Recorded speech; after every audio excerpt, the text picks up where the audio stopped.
যদি মৃত্যু হয় শহীদ রাষ্ট্রপতি জিয়াউর রহমানের মাজারে ফুল না দিয়ে এখান থেকে যাব না। 90-এ বলেছিলাম যে এরশাদের পতন ছাড়া ঘরে যাব না, আজকেও বলছি হাসিনার পতন ছাড়া, গণতন্ত্র পুনরুদ্ধার ছাড়া, জনগণের ভোটাধিকার প্রতিষ্ঠা ছাড়া আমরা ঘরে ফিরব না। শত শত হাজার হাজার নেতা গুলিবিদ্ধ হয়েছে এবং পরবর্তীতে যখন সিদ্ধান্ত নিলাম গুলি আসুক, টিয়ার সেল আসুক, মৃত্যু হোক, আমাদের নেতা শহীদ রাষ্ট্রপতি জিয়াউর রহমানের মাজারে আমরা যাব।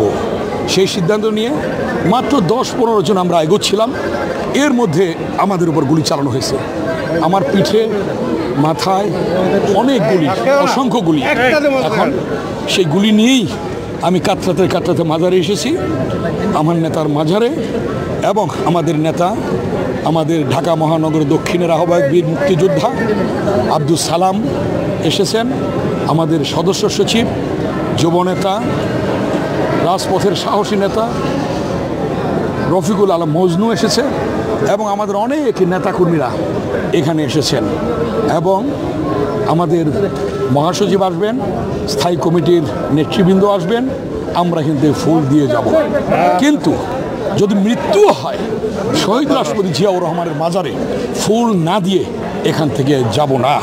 আপনারা দেখেছেন, আপনারা দেখছেন, আপনারা দেখবেন।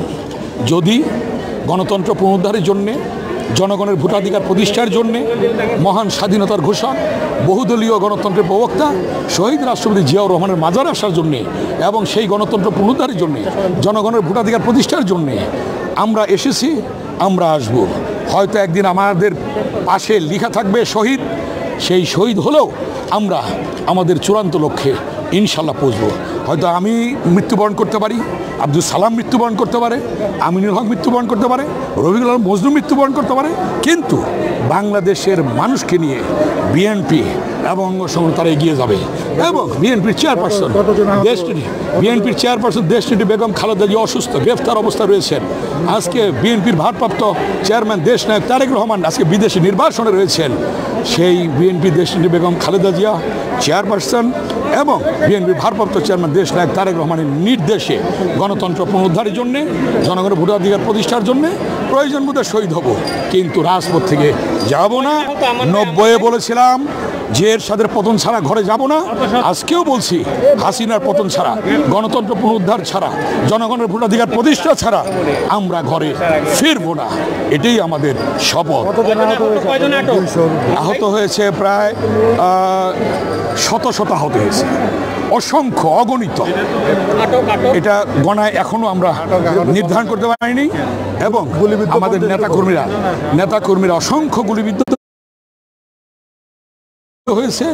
এখন আমরা নির্ধারণ করতে, অনেকে কাতরাচ্ছে, অনেকে হসপিটালে গিয়েছে, অনেকে রাস্তায় পড়ে আছে, অনেকে অনেকভাবে আজকে তারা এবং অনেক জায়গায় গ্রেফতার হয়েছে। আপনারা জানেন সেই বিজয় সরণির নাইটেঙ্গেলের মোড়ে সেখানে বাধা দিয়েছে, ওইদিকে আগারগাঁও বাধা দিয়েছে, ওইদিকে মোহাম্মদপুর থেকে আসার সময় বাধা দিয়েছে, মানিক মেভিনিউতে বাধা দিয়েছে, কাজীপাড়া বাধা দিয়েছে, যাতে কোনো ধরনের নেতাকর্মী না আসতে পারে এবং অসংখ্য গ্রেফতার করেছে।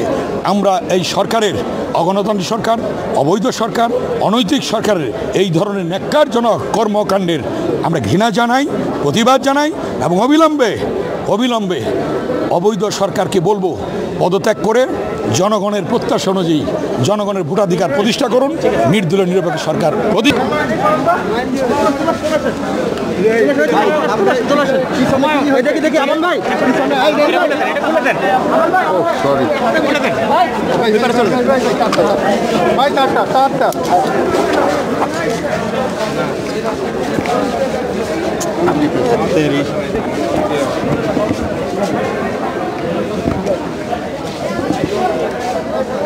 এই মহসিন ভাই, আরে বাবা রে, চিপা চাপা দেখলে আপনারা ঢুকা এই যে প্যাচটা লাগাই দেন।